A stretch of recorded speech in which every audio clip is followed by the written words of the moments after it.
Le Sénifal, Vous avez quel âge? je 73 ans. Où vous êtes né? Je suis né à Dabola. Quelle est votre profession? Je suis diplomate à la retraite. Où vous êtes domicilié? Domicilié à Kobaya, Monsieur le Président. Alors, veuillez dire au tribunal ce que vous savez dans cette affaire. Je vous remercie, Monsieur le Président, honorable membre du tribunal criminel,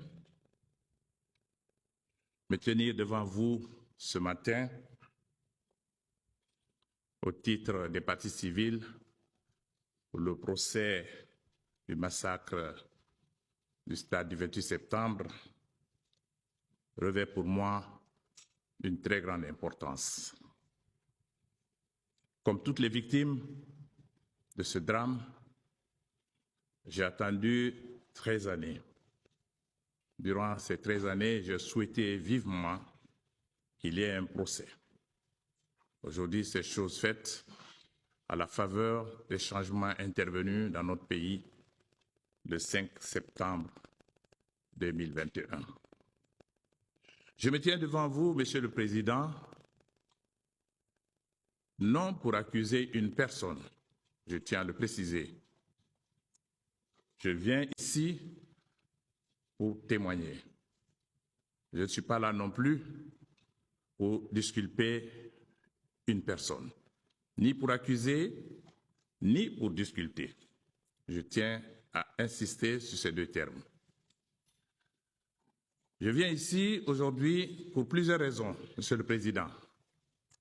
D'abord par devoir envers toutes les victimes de ce drame, des centaines de femmes qui ont été violentées, des centaines de personnes qui ont été assassinées, des milliers de personnes qui ont été blessées au cours de ce drame. C'est pour cela que je suis venu. Et je suis ici par devoir, je l'ai dit, parce que je considère cela comme une obligation. Il était de mon devoir de venir ici dire à ce tribunal ce que j'ai vu, ce que j'ai vécu. Et c'est pour ça que je me tiens devant vous. Vous me permettrez, Monsieur le Président, avant de vous donner le film de la journée du 28 septembre, de cette journée funeste, vous me permettez de faire un petit retour en arrière. Et comme vous le savez, Monsieur le Président, au lendemain du drame du 28 septembre, le secrétaire général des Nations Unies, M. Ban Ki-moon, avait dépêché une mission d'enquête internationale à Conakry. Cette mission était conduite par un éminent juriste africain, M. Bedjaoui, Mohamed Bedjaoui, qui a séjourné ici à Conakry et qui, à son retour à New York, a fait rapport au secrétaire général des Nations Unies et au Conseil de sécurité. Et dans ce rapport, la mission estimait que les crimes qui se sont passés à Conakry au stade du 28 septembre étaient des crimes d'une très grande gravité. Et la mission a qualifié ces crimes de crimes contre l'humanité. Et c'est à ce titre que la Cour pénale internationale a été saisie. Et la Cour pénale saisie, elle a ouvert une enquête préliminaire. Et à la faveur de l'élection présidentielle de 2010, le gouvernement issu de cette élection a décidé, au titre de la complémentarité, d'organiser ce procès ici à Conakry.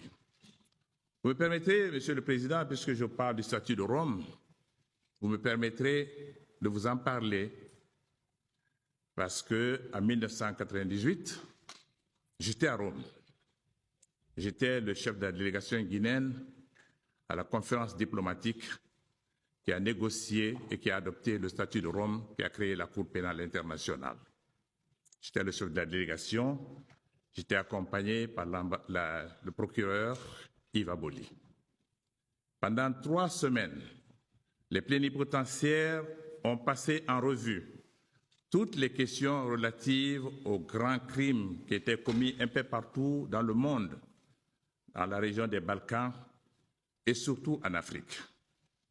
Nous avons défini ensemble les crimes qui devaient relever de la compétence de cette nouvelle juridiction internationale.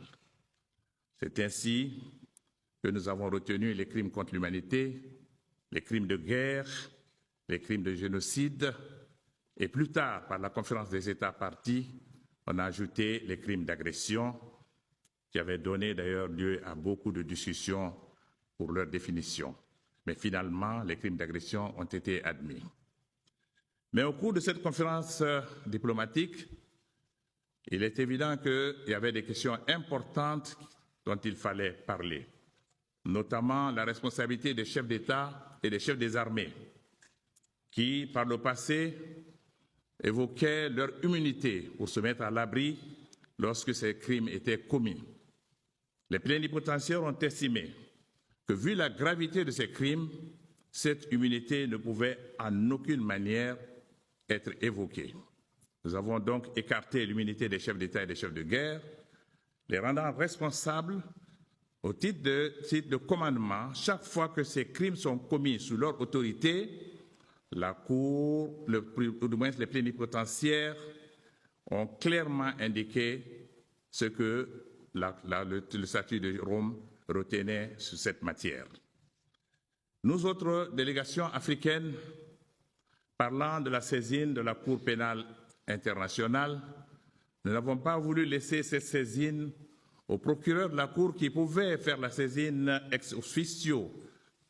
Nous l'avons tous admis, ni au Conseil de sécurité qui est garant de la sécurité, la paix et la sécurité du monde.